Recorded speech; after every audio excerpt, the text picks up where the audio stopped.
معزز سامعین گرامی قدر، آج آپ کے سامنے ایک ایسے عمل کو رکھنا ہے کہ جس عمل کو سن لینے کے بعد میں نے بھی اور آپ نے بھی ارادہ یہ کرنا ہے، عورت ہو یا مرد ہو، بیٹیاں ہوں بہنیں ہوں، جتنے ساتھی ہیں، کہ اس عمل کو ہم نے اپنی زندگی میں ہمیشہ کے لیے شامل کر لینا ہے۔ رمضان بعض اعمال کو اختیار کرنے کے لیے آیا، بعض گناہوں سے انسان کو روکنے کے لیے آیا۔ یہ مہینہ اس قدر فضیلت والا، برکت والا ہے کہ رسول اللہ صلی اللہ علیہ وسلم کی حدیث سے یہ بات معلوم ہوتی ہے، اگرچہ کہا ایک عورت کو تھا لیکن اطلاق پوری امت کے اوپر ہے۔ وہ کیا ہے کہ اس ماہ میں اگر کسی نے عمرہ کیا، صرف عمرہ کیا، گویا اس نے میں محمد صلی اللہ علیہ وسلم کے ساتھ حج کر لیا، رسول اللہ صلی اللہ علیہ وسلم کے ساتھ حج کر لیا۔ حالی یہ حدیث ہوتی نا کہ عمرے کا ثواب حج کے برابر ہے تو بھی کافی تھی،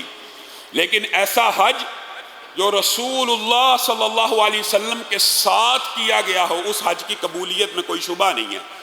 تو یہ جو ماہ ہے، یہ چند اعمال کو اختیار کرنے کے لیے آیا کہ بعض چھوٹے چھوٹے اعمال بھی اس ماہ میں اگر اختیار کرے اور پوری زندگی میں ان اعمال کو اپنی زندگی کا حصہ بنا لے تو اللہ کے فضل و کرم سے فائدہ آپ کا ہے، فائدہ میرا ہے۔ اللہ رب العزت نے یہ جو احکامات یا رسول اللہ صلی اللہ علیہ وسلم نے یہ اعمال بتائے ہیں، اس میں حقیقت میں فائدہ آپ کا اور میرا ہو رہا ہوتا ہے۔ اللہ رب العزت کی تو ایک رضا مندی اور اللہ رب العزت کی ایک حصول ہے، آپ یہ کہہ لیں کہ اللہ کے لیے کرتے ہیں، اللہ کی خوشنودی کے لیے کرتے ہیں، اللہ کی رضا حاصل کرنے کے لیے کرتے ہیں۔ اللہ کی رضا تو شامل حال ہوتی ہے، لیکن حقیقت میں جو فائدہ ہے وہ انسان کو مل رہا ہوتا ہے۔ وہ نہایت چھوٹا عمل وضو کا ہے، اور وضو نہایت آسان اعمال میں سے ہے۔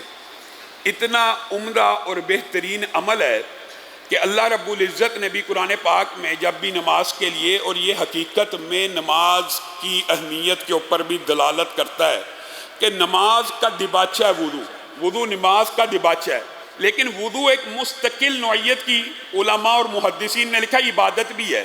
اگرچہ نماز پڑھنے کی شرط ہے لیکن مستقل نوعیت کی ایک عبادت اور اس کے فضائل اور مناقب ہیں، لیکن بہرحال نماز کی اہمیت کے اوپر بھی دلالت کرتا ہے، اور انشاءاللہ اس حوالے سے اپنی گزارشات کو آپ کے سامنے رکھتے جائیں گے۔ نماز کے حوالے سے بھی بہت سے سوال اور ساتھیوں نے مطالبہ کیا ہے، انشاءاللہ آنے والے دروس میں اس کی اہمیت اور فضیلت کے حوالے سے بھی گفتگو چلے گی۔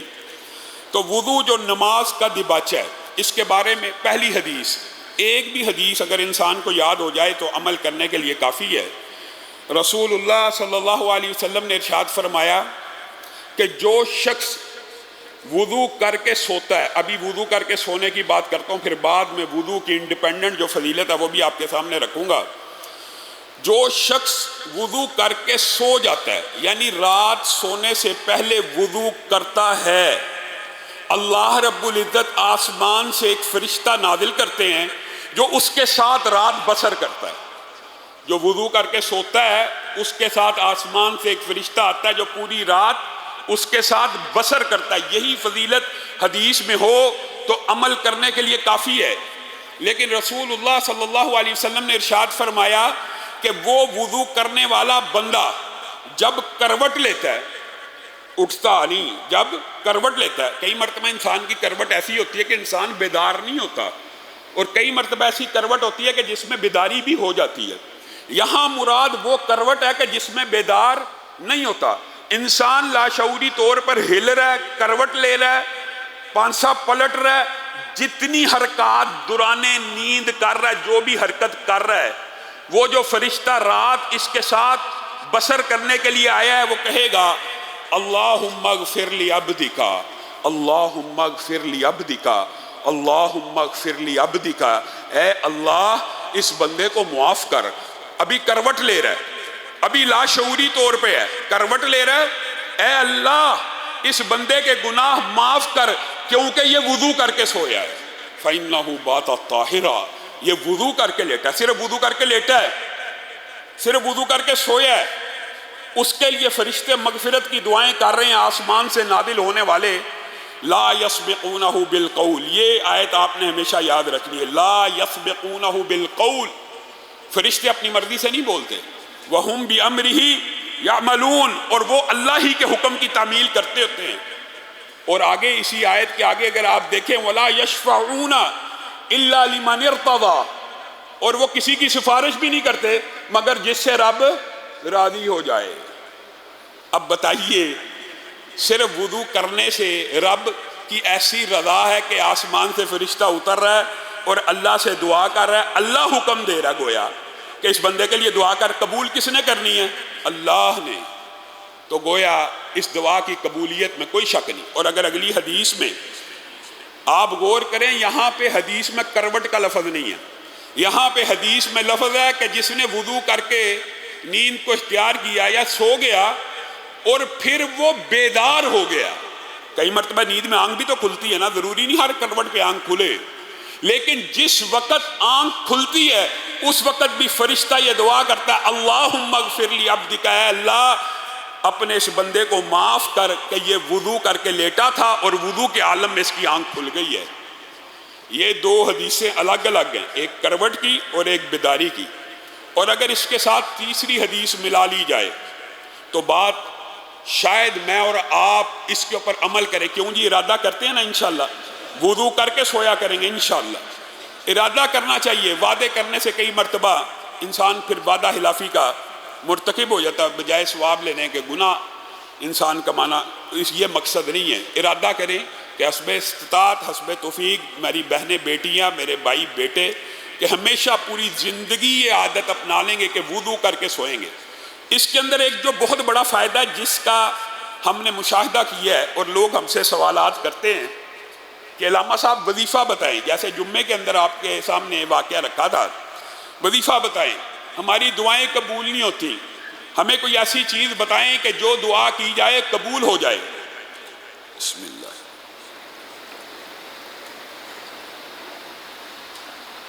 ہمارے موضوع کے متعلق جو بات ہے وہ یہ ہے کہ رسول اللہ صلی اللہ علیہ وسلم نے ارشاد فرمایا جو بندہ وضو کر کے سو جاتا ہے، اس حدیث میں صرف وضو کا لفظ ہے، جو بندہ وضو کر کے سو جاتا ہے اور پھر اگر رات کے کسی پہر کروٹ لی، آنکھ نہ کھلی، آنکھ کھل گئی، نیند کا غلبہ ہے، اس کے لیے بھی فرشتے دعائیں کر رہے ہیں، وہ پچھلی دو حدیثوں میں ہے، لیکن یہاں پہ جو الفاظ ہیں وہ یہ ہیں کہ آنکھ اتنی کھل گئی کہ بیدار ہو گیا، شعور جاگ گیا۔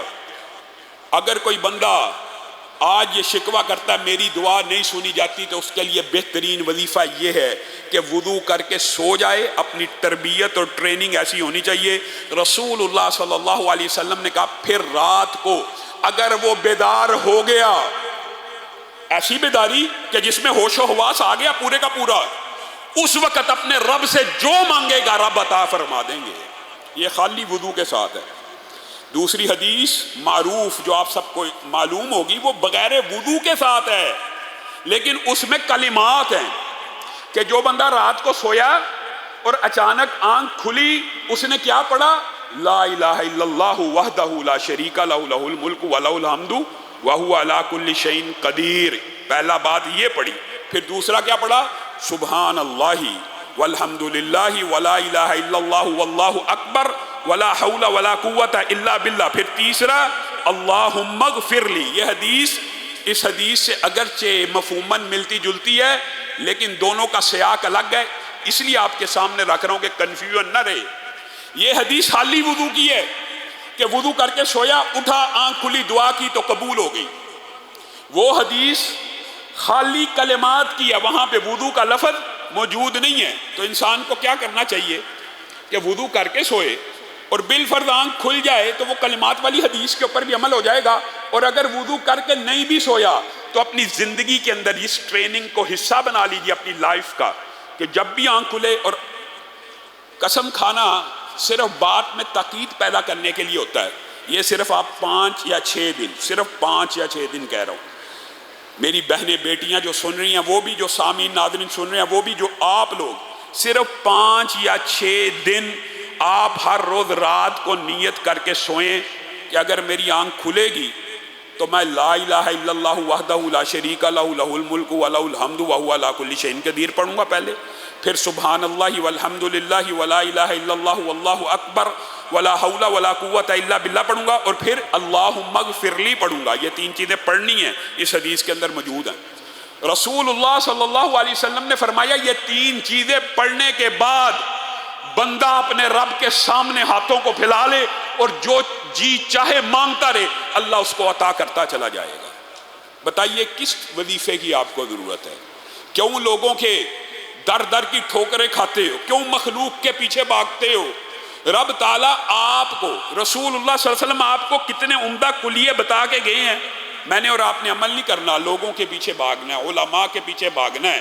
اور میرے بھائیو، آپ اپنی زندگی کے اندر، آپ کو تجربے مشاہدے کی بات بتا رہا ہوں، صرف 5 یا 6 دن آج سے ارادہ کریں، یہ ٹریننگ کر کے یہ الفاظ ادا کریں، واللہ جب بھی آپ کی آنکھ کھلے گی اس کے بعد آپ کے منہ سے یہ کلمات خود بخود جاری ہونا شروع ہو جائیں گے، اور آپ اسی وقت جو آپ کے دل کی خواہش ہوگی آپ وہ رب کے سامنے دعا رکھ دیں گے۔ ہوتا کیا ہے؟ بنیادی طور پہ ہر انسان ہر روز کسی نہ کسی پریشانی یا مشکل کا شکار ہوتا ہے، ہر روز ہوتا ہے۔ اگرچہ وہ مشکلات ایک جیسی بڑی نہیں ہوتی، چھوٹی ہوتی ہیں، پیمنٹ نہیں آئی، پیسے نہیں آئے، فلاں نے یہ کر دیا، بیٹی کی کوئی خبر آ گئی، بہن کی کوئی خبر آ گئی، رشتہ داروں کی کوئی اطلاع آ گئی، فلاں بیمار ہے۔ ہر روز رات کو آپ کے پاس آپشن موجود ہے۔ ایک تو وضو کر کے سو جائیں، کلمات ادا نہ بھی کریں، دعا کریں، قبول ہے۔ اور ان کلمات کی اگر عادت ڈال لیں گے تو کسی دن وضو کیے بغیر بھی سو جائیں گے، تب بھی اللہ رب العزت دعا کو قبول کر لے گا۔ یہ ہے وضو کا دباچہ جو آپ کے سامنے رکھا۔ لیکن اگر آپ اس کو ایک عبادت کے طور کے اوپر سمجھیں، یہ بھی جتنی احادیث آپ کے سامنے رکھ رہا ہوں صحیح اسناد کی رکھ رہا ہوں۔ رسول اللہ صلی اللہ علیہ وسلم صحیح مسلم کی جو احادیث ہے ان کو جمع کریں۔ رسول اللہ صلی اللہ علیہ وسلم نے ارشاد فرمایا جب بندہ وضو کرتا ہے تو وضو کرتے وقت جب چہرے کے اوپر پانی کو پھینکتا ہے تو آنکھوں کے وہ سارے گناہ اس پانی کے ساتھ دھل کے زمین پہ گویا گر جاتے ہیں۔ بتائیے سب سے زیادہ خیانتیں آج کل کس کی ہوتی ہیں؟ آنکھوں کی ہوتی ہیں، زبان کی ہوتی ہیں۔ اور اگر دیگر تمام احادیث کو ملا لیا جائے، بعض احادیث میں منہ کا ذکر نہیں ہے، لیکن اگر 4 یا 5 احادیث کو جمع کر لیا جائے اور مفہوم آپ کے سامنے رکھا جائے تو یہ بنتا ہے کہ جب انسان کلی کرتا ہے، صرف کلی کر رہا ہوتا ہے، تو زبان کے جتنے بھی گناہ ہوتے ہیں ختم ہو جاتے ہیں۔ اور بتائیے زبان کیا کیا گناہ نہیں کرتی؟ جھوٹ، غیبت، فسق، فجور، زبان سے جھوٹی گواہی، گالی، لان تان، دھوکہ، فراڈ، عہد شکنی، وعدہ خلافی، کس چغل خوری، قطات، نمام۔ ایک زبان 20 گناہ کرتی ہے۔ کلی کی گناہ زبان کے جھڑ گئے، پانی پھینکا، ناک آنکھ کے ہر گناہ کو اللہ رب العزت نے اس پانی کے ساتھ بہا دیا۔ فائدہ آپ کا ہو رہا ہے یا اللہ کا؟ آپ کا فائدہ۔ یہ ایک مستقل عبادت بھی ہے۔ ہاتھ دھوئے، ہاتھوں کے سارے گناہ معاف۔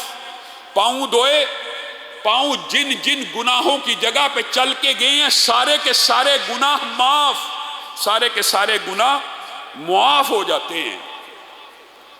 اور یہ حدیث صحیح مسلم کے اندر بھی موجود ہے اور دیگر کتابوں سے یہ بات پتہ چلتی ہے کہ صرف وضو سے، ابھی میں نماز کی طرف بات نہیں لے کے جا رہا، نماز کا دباچہ ہے، نماز کی ابتدا ہے، صرف وضو ہی کرنے سے، لیکن وضو ایسے کرنا جیسے رسول اللہ صلی اللہ علیہ وسلم نے کیا۔ صرف وضو کرنے سے سر سے لے کر پاؤں تک کے سارے گناہ اللہ رب العزت معاف فرما دیتے ہیں۔ ان میں وہ کبائر اگر البتہ شامل نہیں ہوتے جو توبہ کے ساتھ معاف ہوتے۔ بعض گناہ یہ جو فضائل ہوتے ہیں حدیث کے اندر گناہوں کی، یہ بنیادی طور پہ ان گناہوں کے علاوہ کی بات ہو رہی ہوتی ہے جن میں توبہ ریکوائرڈ نہیں ہوتی۔ عام روزمرہ کے جو گناہ لغویات ہیں، بعض گناہ ایسے ہیں جو توبہ کے بغیر معاف نہیں ہوتے، ان کی توبہ شرک ہے۔ وہ انسان کے میں نے وضو کیا ہے اور شرک بھی معاف ہو جائے گا، نہیں، شرک کی ظاہرہ توبہ کرنی پڑے گی، ایک انسان ایک گناہ کرتا جا رہا ہے، وضو کر رہا ہے تو وہ معاف ہو جائے، یہ نہیں ہے، وہ اس گناہ کو چھوڑنا پڑے گا۔ تو ان حدیث میں اگرچہ رحمت کی بہت بڑی دلیل موجود ہے کہ سارے گناہ اکیلے وضو کرنے ہی سے معاف ہو جاتے ہیں، اور وضو کرنے کی رسول اللہ صلی اللہ علیہ وسلم نے جو، اب یہ دیکھیں وضو کے اندر بھی، یہ ایک وضو ہے نماز کا دباچہ، ایک وضو کا دباچہ بھی تو ہے کلی کرنا، ابتدا ہو رہی ہے۔ رسول اللہ صلی اللہ علیہ وسلم نے ان دانتوں کو، یہ واحد دین ہے، واحد دین۔ لوگ تو آپ کو تان و تشنیع کا نشانہ بناتے ہیں نا جی، مولوی ہمیں جی طہارت کے اور استنجا کے مسائل بیان کرتے ہیں، یہ لوگوں کے نزدیک تانے ہیں، لیکن آپ کے اور میرے لیے یہ بات فخر کی ہے کہ یہ ایسا پکیزہ، ایسا طاہر، ایسا مطہر دین ہے کہ جس نے آپ کو اور مجھے پکیزگی کا ہر وہ کام سکھلا دیا جو ہم سے نجاست اور گندگی کو دور لے کے جاتا ہے۔ ان اللہ یحب التوابین ویحب المتطہرین، اللہ پسند کرتا ہے پاکیزگی کو، پاک رہنے کو۔ رسول اللہ صلی اللہ علیہ وسلم نے فرمایا وضو کے دباچے کے بارے میں کہ جبریل امین اتنی دفعہ میرے پاس آئے اور مجھے مسواک کا حکم دیا کہ مجھے خوف محسوس ہوا کہ کہیں میری امت کے اوپر فرض ہی نہ کر دی جائے، اور بنیادی طور کے اوپر کلی کرنا فرض ہے 5 وقت آپ کے اوپر، وہ تو فرض ہے، لیکن رسول اللہ مسواک کہہ رہے ہیں، ایک اضافی، ایک ابتدائیہ اور دباچہ دانت صاف کرنے کا۔ رسول اللہ صلی اللہ علیہ وسلم کے بارے میں آتا ہے اتنے زیادہ اپنے فرنٹ کے دانت صاف کیا کرتے تھے کہ ایسے لگتا تھا جیسے ٹوٹ جائیں گے۔ اور میرے بھائیوں، یہ پکیزگی بتائیے دنیا کا کوئی اور دین آپ کو سکھاتا ہے؟ اور اس کے اندر بھی بڑی بے احتیاطی معاشرے میں موجود ہے۔ عمومی طور پہ ممبر و محراب سے یہ پکیزگی کے، استنجا کے، طہارت کے مسائل بیان ہی نہیں ہوتے، لوگ شرمندہ یا شرم محسوس کرتے ہیں۔ ہاں، معاشرے کا عرف کا خیال رکھنا چاہیے، لیکن میری بہنیں، میری بیٹیاں اور میرے بیٹے اور میرے بھائی اس بات کے اوپر غور کریں کہ منہ سے خاص طور پہ رمضان میں ایک بدبو آتی ہے، اللہ کو تو بڑی پسند ہے لیکن دائیں بائیں والے کو پسند نہیں آتی۔ آپ بغیر برش کے، بغیر مسواک کے، بغیر اچھی طرح دانت صاف کیے مسجدوں میں آ جاتے ہیں۔ اللہ کے بندو، رسول اللہ صلی اللہ علیہ وسلم نے تو پیاز کھا کے مسجد میں آنے ہم منع کیا ہے، اور بعد میرے بھائی ہیں، طنز کرنا مقصود نہیں ہے، وہ مسجد آنے سے پہلے سگریٹ پی رہے ہوتے ہیں کہ مسجد کے باہر سگریٹ پی لیے گئے۔ بتائیے، آپ دانت صاف کریں، آپ کے کلمات کو، آپ کی تسبیحات کو ان فرشتوں نے، کن بابرکت، کتنی عظمت والے فرشتوں نے اٹھانا ہے۔ ایسے فرشتے ہیں جو جھوٹ کی بدبو سے 1 میل دور بھاگ جاتے ہیں، جھوٹ کی بدبو سے۔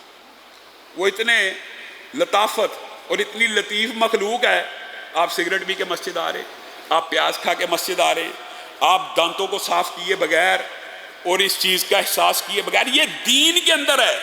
رسول اللہ صلی اللہ علیہ وسلم نے پھر خود بھی کہہ دیا، اللہ کی قسم اگر مجھے اپنی امت کی مشقت کا خطرہ نہ ہوتا تو میں اپنی امت کے اوپر بھی مسواک کو فرض کر دیتا۔ یہ اتنی اہم بات ہے، یہ اتنی سنجیدہ نوعیت کی بات ہے جس کو ہم ہوا میں اڑا دیتے ہیں۔ ہمارے ذہن میں ہی نہیں یہ بات آتی کہ بھائی ان باتوں کی بھی کوئی اہمیت ہے۔ یہ ابھی وضو کا دباچہ ہے مسواک کرنا، یہ منہ کے لیے پکیزگی نہیں ہے۔ رسول اللہ صلی اللہ علیہ وسلم نے کہا یہ رب کی خشنودی کا ذریعہ۔ بتائیے، منہ آپ کا صاف ہو رہا ہے اور خشنودی رب کی مل رہی ہے، رب کو کیا فائدہ ہے؟ ہاں، ایٹیکیٹس ہیں، مینرز ہیں۔ اللہ نے ایک مخلوق فرشتوں کو بنایا ہے جنہوں نے آپ کے اعمال لکھنے ہیں، آپ کے اندر سے بدبو آ رہی ہے، اور عجیب و غریب وہم معاشرے میں بچوں کو خوشبو نہیں لگانی۔ بچوں کو خوشبو لگانے سے کیا ہو جائے گا؟ ہاں، یہ دیکھیں سب کو پتہ ہے، بچوں کو خوشبو لگانے سے جن آ جائے گا، بدروہیں چمٹ جائیں گی۔ اور اللہ کے بندو، رسول اللہ صلی اللہ علیہ وسلم کی سنت پہ عمل کر کے جن بھاگے گا کہ پاس آئے گا؟ بھاگے گا۔ خوشبو لگانا، اپنے آپ کو میکسیمم، مسجدیں اللہ کا گھر ہیں، اللہ کا گھر ہے، اللہ کا۔ آپ کسی مہمان بن کے کسی کے گھر جائیں تو تیار ہو کے جاتے ہیں، تیار ہو کے، فیشن کر کے۔ ہماری بہنیں بیٹیاں تو کئی منٹ لگا دیتی ہیں، بلکہ گھنٹوں صرف کر دیتی ہیں کسی کے گھر جانا ہو۔ ہاں، ان کو مسجدوں میں خوشبو لگا کے نہیں آنا چاہیے۔ میں مردوں کے لیے کہہ رہا ہوں کہ آپ نے بہترین طہارت والا لباس جو آپ کے پاس میکسیمم اویلیبل ہے، وہ پہن کے آئیں، خوشبو لگا کے آئیں، مسواک کر کے آئیں، دانتوں کو صاف کر کے آئیں. اور یہ رسول اللہ صلی اللہ علیہ وسلم آپ کو اور مجھے ٹریننگ دے رہے ہیں. اور ایک مرتبہ رسول اللہ کے وہ کتنے خوبصورت الفاظ ہیں جو آپ کے اور میرے لیے جب بھی انسان پڑھتا ہے تو انسان کے دل کو ایک تقویت اور طمانینت محسوس ہوتی ہے. رسول اللہ صلی اللہ علیہ وسلم ایک قبرستان سے گزر رہے تھے، ان کو سلام کہا اور صحابہ کو مخاطب ہو کے کہا میری خواہش ہے میں اپنے بھائیوں کو بھی دیکھوں. صحابہ نے کہا ہم آپ کے بھائی نہیں ہیں، تم تو میرے رفقا ہو، تم تو میرے صحابہ ہو، میرے بھائی میرے بعد آئیں گے. صحابہ نے کہا آپ ان کو کیسے پہچانیں گے پھر کل قیامت کے دن؟ اللہ اکبر. تو رسول اللہ صلی اللہ علیہ وسلم نے فرمایا تھا اگر کالے گھوڑوں میں، کالے سیاہ گھوڑوں میں چند گھوڑے سفید پیشانیوں والے ہوں، سفید چہروں والے ہوں اور سفید پاؤں والے ہوں تو کیا تم ان کو کالوں میں سے پہچان نہیں لوگے؟ جی اللہ کے رسول پہچان لیں گے.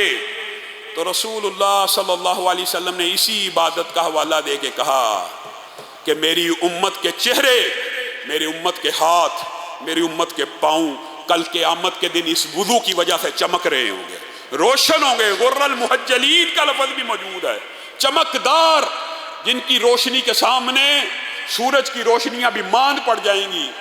تو رسول اللہ صلی اللہ علیہ وسلم نے جو حضرت ابو ہریرہ اور دیگر حدیث ہیں وہاں پہ یہ الفاظ بھی کہے ہیں بس جو جتنا چاہے اس روشنی کو بڑھا لے. مطلب کہ مبالغہ اور اوپر تک کر لو، اور اوپر تک کر لو، جتنا بڑھانا چاہو شرعی حدود کے اندر جتنا بڑھانا چاہو. اور بار بار رسول اللہ صلی اللہ علیہ وسلم نے اسی لیے کہا تھا کیا تم یہ گمان کرتے ہو کہ ایک شخص 5 وقت ایک نہر میں نہاتا ہو اس کے جسم پہ کوئی میل رہ جائے گی؟ اگرچہ مراد نماز بھی ہے، یہ جو وضو کی آپ کے سامنے بات رکھ رہا ہوں یہ دباچہ نماز کا ہی ہے، لیکن مستقل ایک عبادت بھی ہے. اتنی بڑی عبادت ہے، اتنی بڑی عبادت ہے سبحان اللہ. بعض احادیث میں فضائل و مناقب کی ہوتی ہیں، اس سے مراد یہ نہیں ہوتا کہ وہ بندہ رسول اللہ سے بھی آگے چلا گیا، لیکن رسول اللہ جب بیان کر رہے ہوتے ہیں تو اس کی اہمیت بتلانا مقصود ہوتا ہے. بلال تو کیا کام کرتا ہے، تو کیا کام کرتا ہے؟ میں نے جنت میں تیرے قدموں کی آہٹ کو اپنے سے بھی آگے سنا. اور یہ جو بعض محدثین نے ہر اس کی ڈیٹیل بڑی لمبی چوڑی بیان کی ہے کہ بلال رسول اللہ کی سواری کی مہار پکڑ کے جنت میں داخل ہوں گے تو پہلا قدم پہلے داخل ہو جائے گا، لیکن مراد یہ نہیں ہے کہ وہ رسول اللہ سے بڑے مقام پہ چلے گئے. لیکن رسول اللہ نے خود بھی یہ کہا، یہ صحیح حدیث کے الفاظ ہیں کہ بلال آپ کون سا ایسا کام کرتے ہیں کہ میرے سے بھی آگے آپ کے قدموں کی آہٹ کو میں سن رہا ہوں. اس سے مراد معاذ اللہ ان کا مقام رسول اللہ سے بڑا ہونا نہیں ہے، لیکن اس عمل کی فضیلت بیان کرنا مقصود ہے.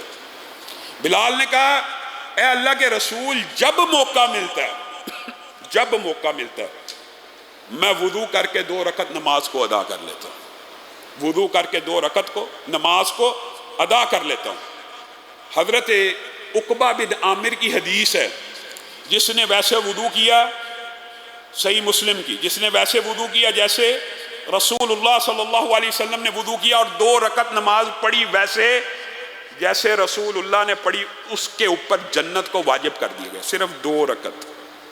اور حضرت عثمان کی حدیث میں کیا آتا ہے اور یہ حضرت عثمان کی بہت معروف حدیث ہے علماء اور طلباء کے ہاں. حضرت عثمان نے بھی کہا ایک مرتبہ رسول اللہ صلی اللہ علیہ وسلم وضو کر رہے تھے اور انہوں نے مجھے کہا عثمان جو اس طرح وضو کرے جیسے میں نے کیا. اور حضرت عثمان پھر لوگوں کو ویسے وضو کر کے دکھایا کرتے تھے اور یہ بیان کیا کرتے تھے کہ جو شخص ایسے وضو کرے جیسے رسول اللہ نے کیا اور صرف 2 رکعت نماز پڑھے اس کی ساری سابقہ خطائیں معاف ہو جاتی ہیں اور ایسے ہو جاتا ہے جیسے آج ماں کے پیٹ سے پیدا ہوا.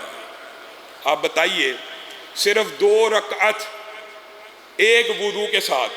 انشاءاللہ اسی حوالے سے اپنی گزارشات کو آپ احباب کے سامنے رکھتے رہیں گے، لیکن آج آپ سے یہ وعدہ لینا کہ آپ سب نے یہ ارادہ کرنا ہے کہ آج کے بعد زندگی کے جتنے لمحات باقی ہیں ارادہ کرتے ہیں کہ ہر روز وضو کر کے سوئیں گے انشاءاللہ. پکا وعدہ ہے انشاءاللہ. سبحان ربک رب العزت عما یصفون وسلام علی المرسلین والحمد للہ رب العالمین.